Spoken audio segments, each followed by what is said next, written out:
अस्सलाम वालेकुम स्टूडेंट्स। हमारा नेक्स्ट टॉपिक जो है आज का that is equilibrium in aggregate demand and aggregate supply. Equilibrium क्या होता है ये भी आप इकोनॉमिक्स में पढ़ चुके हैं, इकोनॉमिक्स की टर्मिनोलॉजी है। इक्विलिब्रियम वो जगह है जहाँ पे aggregate demand curve and aggregate supply curve आपस में एक दूसरे को इंटरसेक्ट करते हैं या क्रॉस करते हैं। प्राइसेस वहीं पे डिटरमिन होती हैं, उस जगह को हम इक्विलिब्रियम कहते हैं। A point where the aggregate demand curve intersects the aggregate supply curve, उस पॉइंट को उस पॉइंट को इक्विलिब्रियम कहा जाता है। इंट्रोडक्शन इसका देख लेते हैं। In micro economics economic equilibrium में also be defined as the price at which supply equals demand for a product. देखें, सप्लाई इक्वल्स डिमांड। सिचुएशन पहले बता देता हूँ, मार्केट की सिचुएशन क्या होती है। मार्केट में देखें, प्राइसेस फिलहाल चल रही हैं कांस्टेंट। लोगों की डिमांड में किसी भी वजह से इजाफा हो गया है। मिसाल मैं फिर से दूंगा, अभी जो पेंडेमिक चल रहा है इसकी, जब खबर आई कि लॉकडाउन होने वाला है तो क्या हुआ, लोगों ने ये जो स्टोर्स होते हैं, बड़े स्टोर्स हो गए, जनरल स्टोर्स हो गए, करियाने की दुकानें, ग्रोसरीज हो गई, ये चीज़ें खरीदना शुरू कर दिया बल्क में।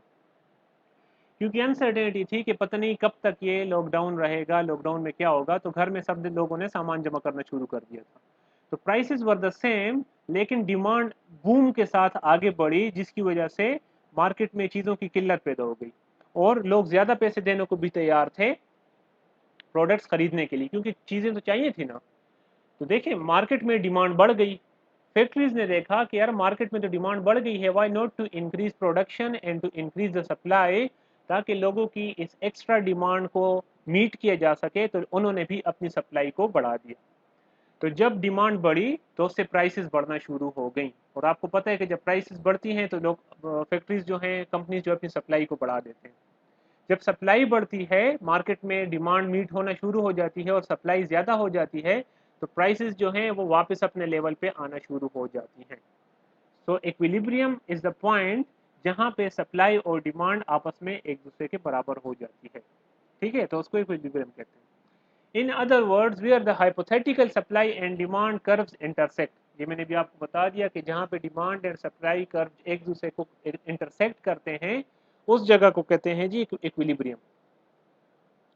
Equilibrium can also refer to a similar state in macroeconomics where aggregate supply and aggregate demand are in balance.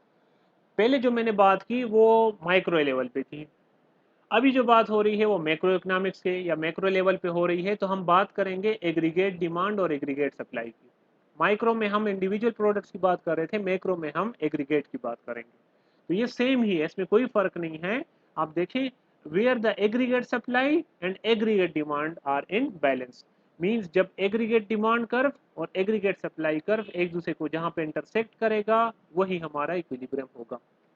The aggregate supply determines the extent to which the aggregate demand increases the output and prices of a good or services। ये दोनों ही आपको वैसे find out करते हैं, लेकिन the aggregate supply ये आपको determine करते हैं कि कितने लेवल से आपकी डिमांड में इजाफा हो रहा है, ताकि उसके मुताबिक अपनी आउटपुट्स में भी इजाफा किया जा सके, and also determines the prices of goods and services. अच्छा जी, understanding equilibrium in economics, we can think about something similar with regard to market prices, supply and demand. If the price in a given market is too low, आपकी prices low हैं तो क्या होगा, then the quantity that buyers demand will be more than the quantity that sellers are willing to offer. अगर market में prices कम होंगी तो क्या होगा, डिमांड बढ़ जाएगी। जब डिमांड बढ़ती है तो मार्केट में लोग फिर ज़्यादा पैसे दे के भी चीज़ खरीदना चाहते हैं। तो फिर सिचुएशन क्या होती है, देखें, then the quantity that buyers demand will be more than the quantity that sellers are willing to offer. अगर प्राइसेस कम है तो क्वांटिटी ऑफ डिमांड जो है वो ज़्यादा होगी as compared to quantity of supply या quantity of products. So something has to give, Buyers will have to offer higher prices to induce sellers to part with their goods. तो effect ये होगा, जब कस्टमर ज़्यादा पैसे दे के चीज़ खरीदने के लिए तैयार हैं तो सेलर्स जो हैं वो अपनी प्रोडक्शंस को या आउटपुट को ज़्यादा कर देंगे.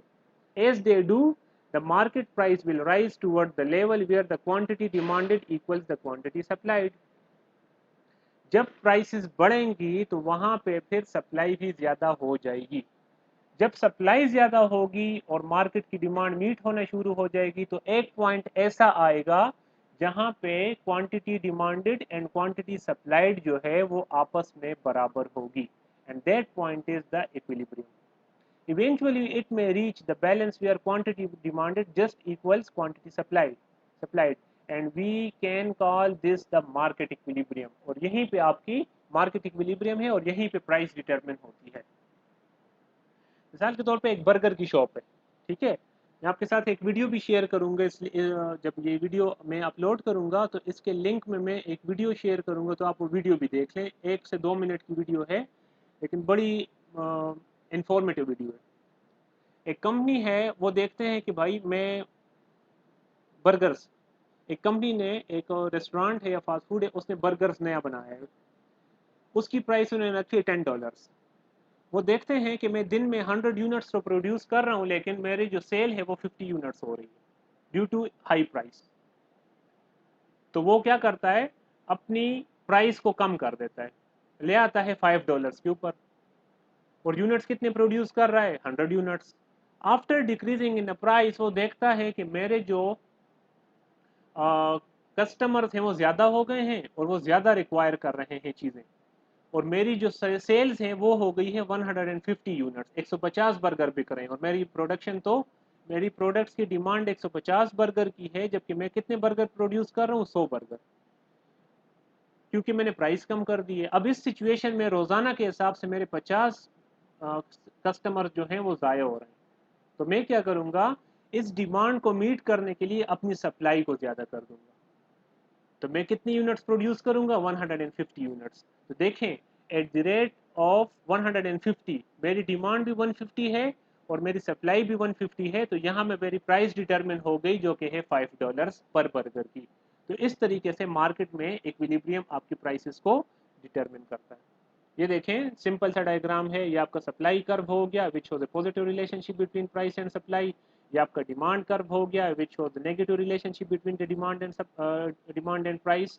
And this is the equilibrium, this is the place where both of these curves intersects each other, and this is the equilibrium.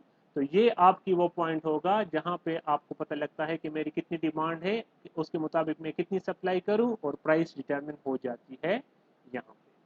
ये थी हमारा आज का topic, the equilibrium in aggregate demand and aggregate supply. Thank you. अल्लाह हाफिज़.